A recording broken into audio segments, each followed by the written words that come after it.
Vamos aqui seguindo com a análise das eleições de 2022. Agora a gente vai falar com o Wagner Romão, professor do Departamento de Ciência Política da Unicamp. Olá, Wagner, muito bom dia, seja bem-vindo aqui nessa análise no Jornal Brasil Atual.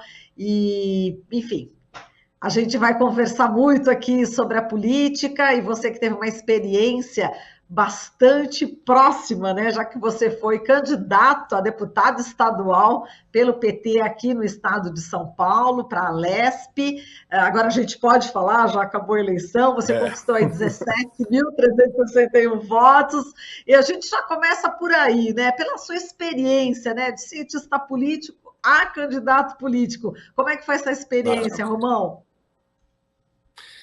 Marilu, bom dia, prazer falar com você, bom dia a todos os ouvintes também. Marilu, eu sempre tive meu ativismo também na vida pública, né? A gente, além de estar na academia, de estar na universidade, eu acho que toda pessoa que é cidadã, cidadão, né, é muito importante que possa estar junto com as pessoas, com o povo, né, tentar buscar a transformação. E eu sempre tive isso comigo, né? Então sempre em paralelo às minhas atividades na universidade, militei, né? Me filiei ao PT há mais de 20 anos, e foi uma grande experiência. Eu fui candidato a vereador aqui em 2020, em Campinas, a gente quase nos elegemos, eu estou na primeira suplência aqui de vereador, e a candidatura a deputado estadual foi muito bacana, porque a gente pôde fazer o debate sobre a educação pública e sobre a universidade em todo o estado, né?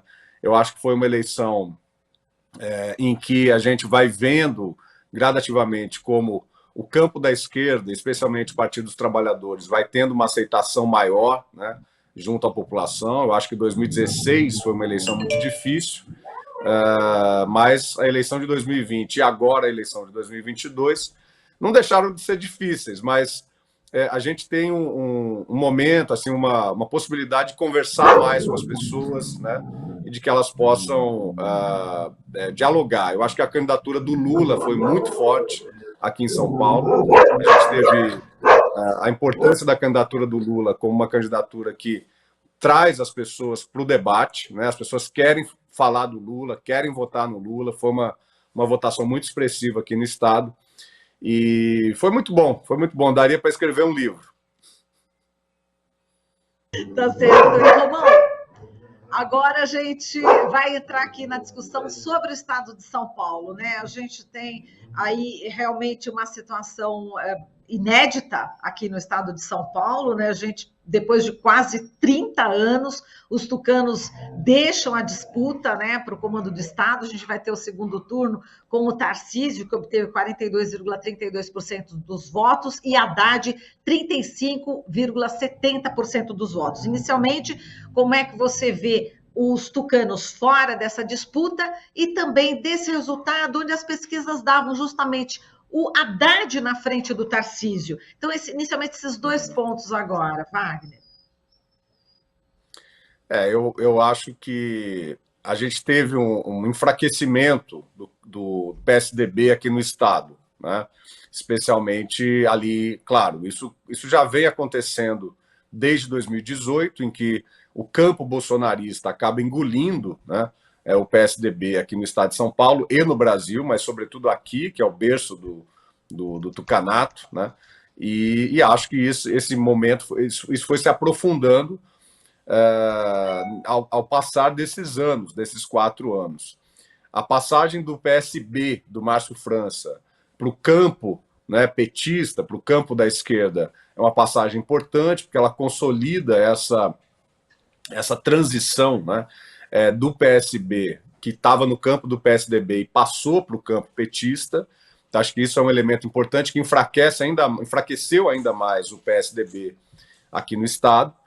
E acho que, já passando por essa questão das pesquisas, né, e do crescimento do Tarcísio, eu penso que isso se deu no âmbito nacional também, né?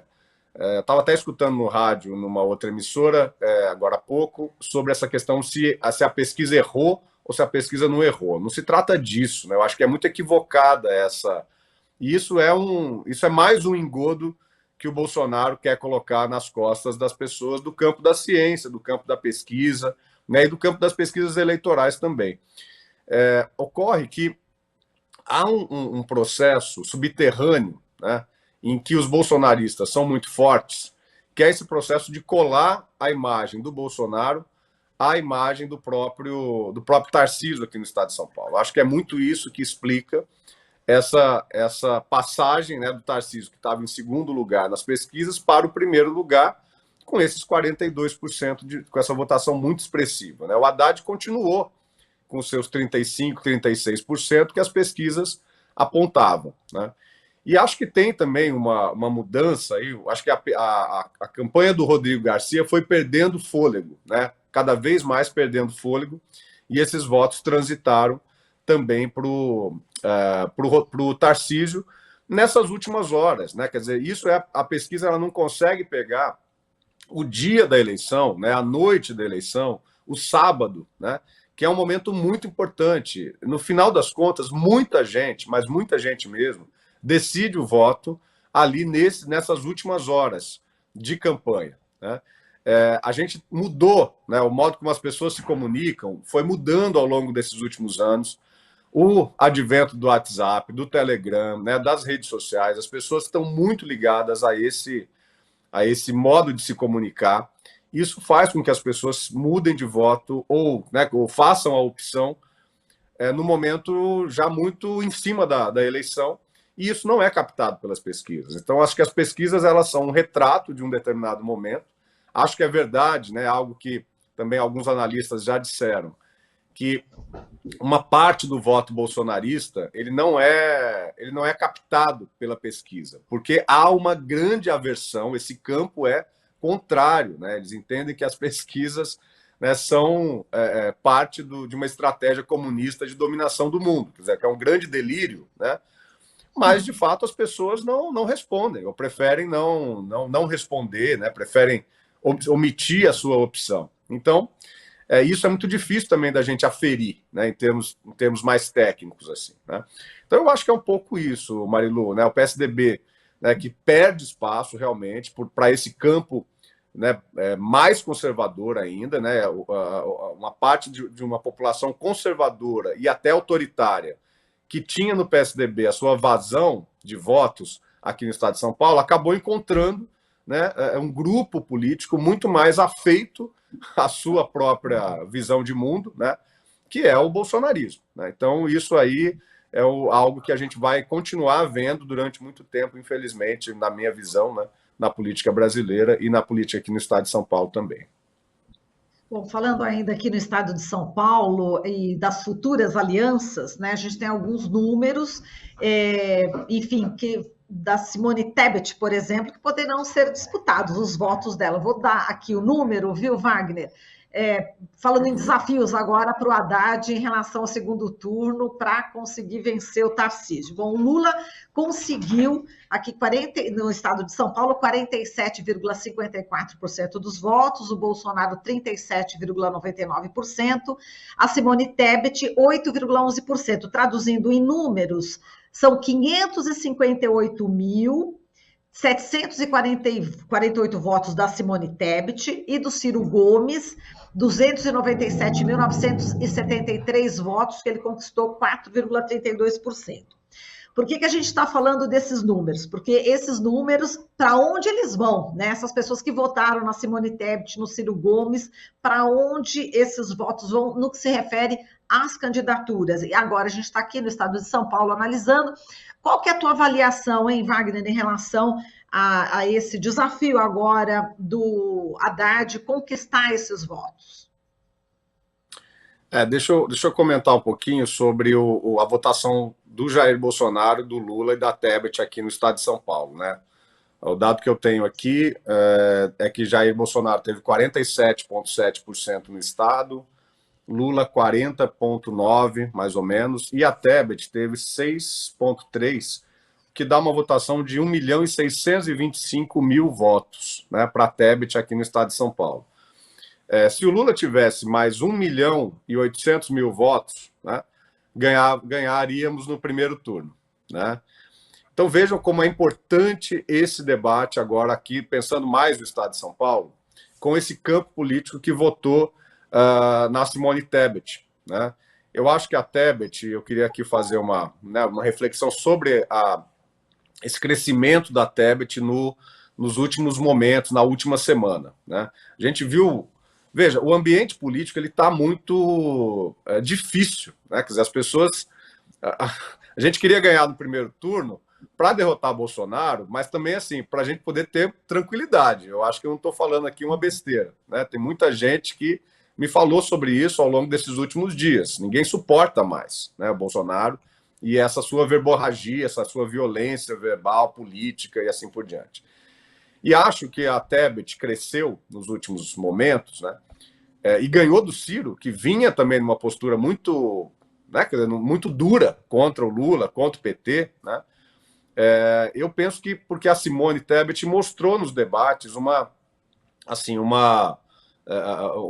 postura muito mais racional, muito mais assertiva, né, inclusive nas falas dela, mostrando um raciocínio muito rápido, né, ali nas respostas.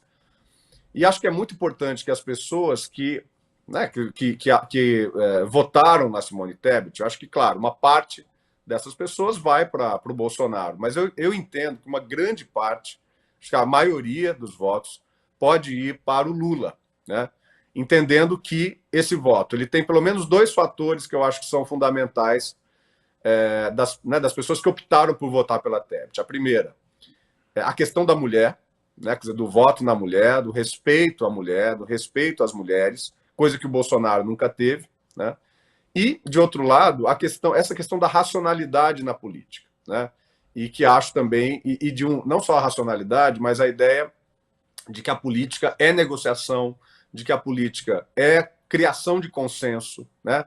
De que a política ela faz parte do jogo político, isso, né? Essa ideia de negociação, de criação de consensos, de diálogo, né?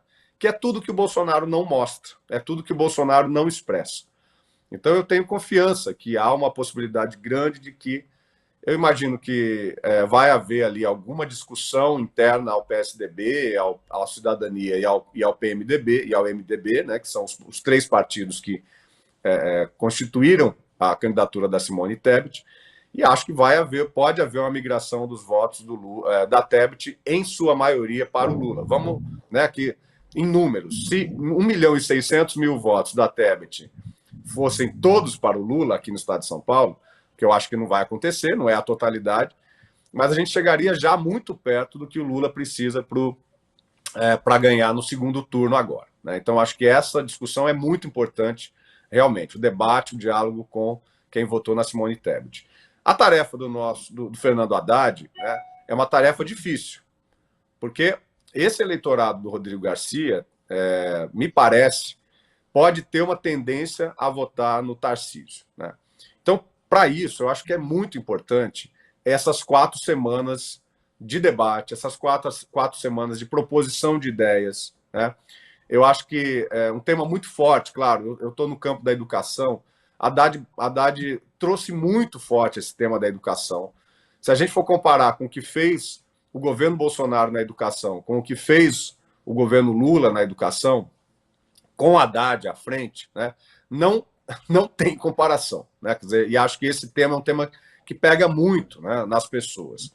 Então, eu acho que a candidatura do Fernando Haddad ela tem que realmente se preocupar em ser propositiva, né, como foi, inclusive, no primeiro turno, e trazer as pessoas para o diálogo, para o debate. O que traz o voto para o bolsonarismo é um voto de pessoas que têm dificuldade de dialogar ou não querem dialogar, né? Então é um voto muito marcado por chavões, né, por uma certa visão da esquerda que é produzida nos círculos bolsonaristas já há muito tempo. Então nos resta, me parece, apenas o diálogo, apenas tentar trazer as pessoas para dialogar, para pensar o futuro, para pensar São Paulo e para pensar o Brasil. E, Wagner, vamos falar aqui dos deputados federais mais votados aqui em São Paulo. Guilherme Boulos, né, do PSOL, conseguiu aí 489.971 votos, primeiro colocado aqui, mais votado.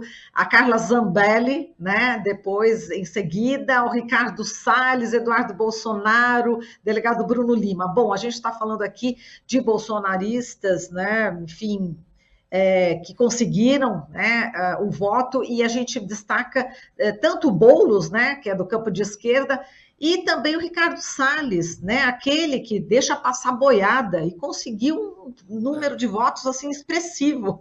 Como é que você, além do Tiririca, né, que conseguiu se reeleger, como é que você viu aí esses deputados no caso, e também o astronauta, né, que conseguiu aí também o cargo de senador por São Paulo?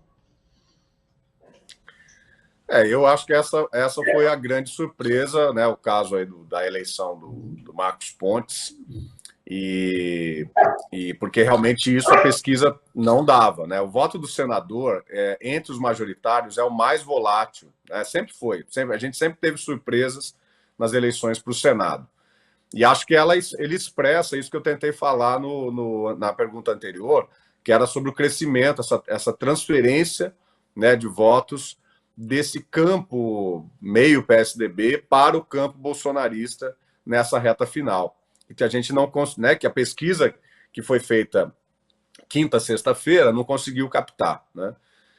Então, o voto para o Senado ele está muito amparado pelo voto no presidente e no governador. E as pessoas na pesquisa de opinião, elas sequer sabem, né, qual é o senador, ou uma grande parte, lógico, né, muita gente sabe, claro, mas uma grande parte não sabe que o senador está ligado diretamente a uma candidatura ao governo do Estado e uma candidatura a presidente, né? Eu mesmo, nas minhas andanças na campanha, muita gente se surpreendia com o Márcio França como senador do Haddad e do Lula, né? Quer dizer, por mais que a televisão fale, que o rádio fale, que as campanhas tenham falado, mas é muito difícil chegar nas pessoas, né? Essa é a grande dificuldade das campanhas, é a questão de como você chega, né, nas pessoas. Então, eu acho que à medida que foi se solidificando essa compreensão do eleitorado, né, de que o Pontes era o candidato ao Senado do Bolsonaro e do Tarcísio, ele foi crescendo e atropelou na reta final, né? E acho que as bancadas para deputado federal, né, a bancada para deputado federal, ela cresceu, a bancada do campo da progressista, da esquerda, né, mas tivemos aí esses campeões de votos ainda, a Zambelli, né, esse campo realmente bolsonarista, né? Veja a derrota da Joyce Hasselmann, né? Quer dizer, quem brigou com esse campo bolsonarista teve muita dificuldade de se eleger, não conseguiu se eleger, inclusive, né? Então, acho que isso mostra também, né, isso expressa essa polarização, né? Desculpa falar esse termo tão batido, mas essa polarização que está se configurando no estado de São Paulo também, né? Então, a eleição do Boulos é uma eleição muito importante, mais de 1 milhão de votos, é muito expressivo, né? É um forte candidato a prefeito na cidade de São Paulo, e a gente teve essa votação desse campo bolsonarista. E muito pouca gente que não fez parte desses dois blocos, né, conseguiram votações expressivas. Então, eu acho que ela apenas consolida, mostra a eleição para deputado e para deputado federal e estadual, ela tem muita conexão, sobretudo a federal, com a candidatura para presidente, para governador, né? Então, acho que ela expressa esse momento em que nós temos dois campos políticos muito bem definidos, um campo da extrema-direita, da direita e extrema-direita, e um campo, digamos assim, da centro-esquerda e da esquerda, né? É um campo mais maleável, em que há mais possibilidade. Por isso, eu acredito, Marilu, que essas 4 semanas vão ser muito importantes para que também as candidaturas a deputado federal, sobretudo, estadual, possam estar muito firmes, né, nas campanhas, conversando com as pessoas, retornando para os seus, né, locais, para suas bases eleitorais, para fazer essa disputa, que acho que vai ser uma disputa muito importantes. Eu acho que não tem nada decidido aqui em São Paulo, não, viu? Acho que a votação do Tarcísio realmente foi bem expressiva, mas não tem nada decidido. Acho que tem um campo de crescimento, um campo de conversa, um campo de diálogo, e a gente pode, né, ter o Fernando Haddad aqui como governador de São Paulo, que acho que será fantástico, né, para o Estado.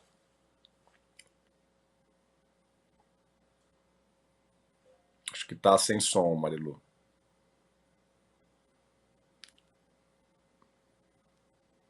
Agora sim, Wagner, desculpe.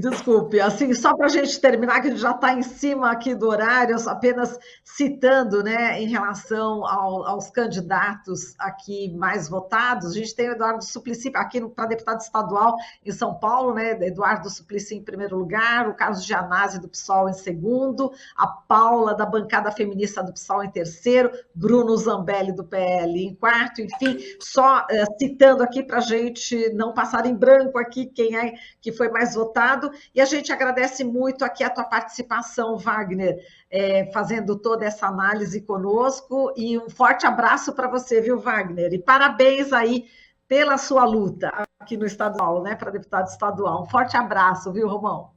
Obrigado, Marilu. Estava com saudade já de você e do pessoal, então fico aqui à disposição para a gente continuar conversando. Forte abraço. Com certeza, a gente vai te chamar novamente, já que agora já não é mais candidato, com certeza, viu, Wagner? Um beijo para você, saudade também. Estou aqui com o Wagner Romão, professor do Departamento de Ciência Política da Unicamp. Você está ouvindo Jornal Brasil Atual. As notícias que os outros não dão.